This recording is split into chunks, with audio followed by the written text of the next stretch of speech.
ఎప్పుడు ఎన్నికలు వచ్చినా రియల్ ఎస్టేట్ అనేది స్టాండ్ స్టిల్ అవుద్ది. ఎందుకంటే రియల్ ఎస్టేట్లో మీకు తెలుసు నగదు ఎక్కువ బదిలీ అవుతుంటుంది. ఎన్నికలు వచ్చినాయంటే అన్ని డిపార్ట్మెంట్స్ ఇక్కడనే ఉంటాయి. ఏ నగదు ఎక్కడికి తరలిపోతున్నా కూడా పట్టుకునే వ్యవస్థ నుంచి ఎన్నికలప్పుడు ఎవరైనా అమ్మకానికి వస్తే తక్కువ కొనుక్కోవాలనుకుంటారు, తక్కువ కడిగితే అమ్మడం ఎందుకని వీళ్ళు అనుకుంటారు. సో ఈ స్తబ్దత ప్రతి ఎన్నికల సంవత్సరంలో ఉంటుంది.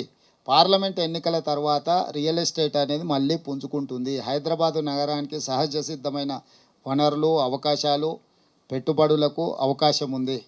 ఎక్కడా పడిపోలేదు, కానీ కొంత ఆగుతుంది. ఎప్పుడు కూడా ఎన్నికలప్పుడు ప్రతి ఎన్నికల సందర్భంలో ఈ చర్చ జరుగుద్ది. ఇప్పుడు కూడా అదే చర్చ జరుగుతుంది. కాకపోతే ఏంటంటే అసెంబ్లీ పార్లమెంట్ ఒకసారి కలిసి వస్తే తక్కువ సమయం ఉంటుంది. మనకు 3 నెలలు అసెంబ్లీకి పోయింది, మళ్ళీ ఒక 4 నెలలు పార్లమెంట్కి పోయింది. ఈ 7 నెలలల్లో రియల్ ఎస్టేటు కొంత ఒడిదుడుకులను ఎదుర్కొంటుంది. ఆ వ్యాపారంలో ఉన్న వాళ్ళకు, అందులో పెట్టుబడులు పెట్టే వాళ్ళకి ఈ విషయం తెలుసు. ప్రభుత్వానికి కూడా స్పష్టత ఉంది. తప్పకుండా ప్రభుత్వం ఏ రకంగా వాళ్లకు ప్రోత్సాహకాలు ఇవ్వాలి. కొద్దిమందిని సెలెక్టెడ్ వాళ్ళకి కాదు, ఒక పాలసీ తీసుకొస్తాం. 3-4 మోనపల్లి చేసి వాళ్ళ చేతుల్నే మొత్తం గుత్తాధిపత్యంగా ఉండే విధానాన్ని మా ప్రభుత్వం నిర్మూలిస్తుంది. పెట్టుబడులు పెట్టే ప్రతి వాళ్లకు సహజ సిద్ధంగా రావాల్సిన అనుమతులు, B pass, I pass, T pass ఏదో అన్నాడు కదా, వాళ్ళకు కావాల్సిన వాళ్ళు ఎవరు కూడా అందులో అప్లికేషన్లు పెట్టలే, మాన్యువల్గా పెట్టిర్రు. అవి కూడా నిన్నమన్న చర్చలైన బాలకృష్ణ తెలుసు కదా అట్లా. Hello, next sir SSR Shastri, Nava Telangana. Sir ఈ గృహజ్యోతి స్కీమ్కి సంబంధించినటువంటి ప్రశ్న సార్. మీరు 38 లక్షల మందికి గృహజ్యోతి అమలవుతుందని చెప్పినారు సార్, కానీ రాష్ట్రంలో 90 లక్షల తెల్ల రేషన్ కార్డులు ఉన్నాయి. అంటే 52 లక్షల మందికి గృహజ్యోతి ఇంకా ఇంప్లిమెంట్ కాలేదు.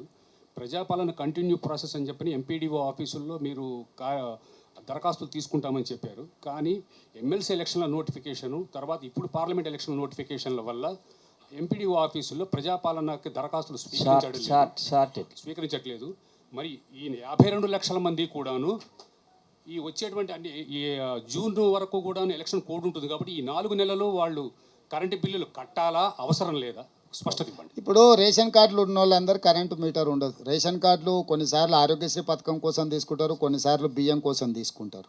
కాబట్టి కరెంటు కనెక్షన్స్ ఎన్ని ఉన్నాయి, దాంట్లో అప్లికేషన్లు ఎన్ని పెట్టుకున్నారు. మేము గ్రామ సభలు పెట్టి వీటికి గృహజ్యోతి కోసము అప్లికేషన్స్ పిలిస్తే మా దగ్గరకు వచ్చినాయి 62 లక్షల అప్లికేషన్స్.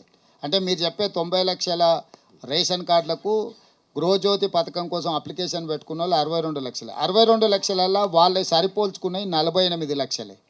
అంటే వాళ్ళ కరెంట్ మీటర్ కనెక్షను, వాళ్ళ అప్లికేషను, వీటన్నిటిని కూడా డేటా ఎనాలిసిస్ చేసి ప్రీవియస్ కరెంట్ మీటర్ల నెంబర్లు కూడా తీసుకొని ఎనాలిసిస్ చేస్తున్నాం.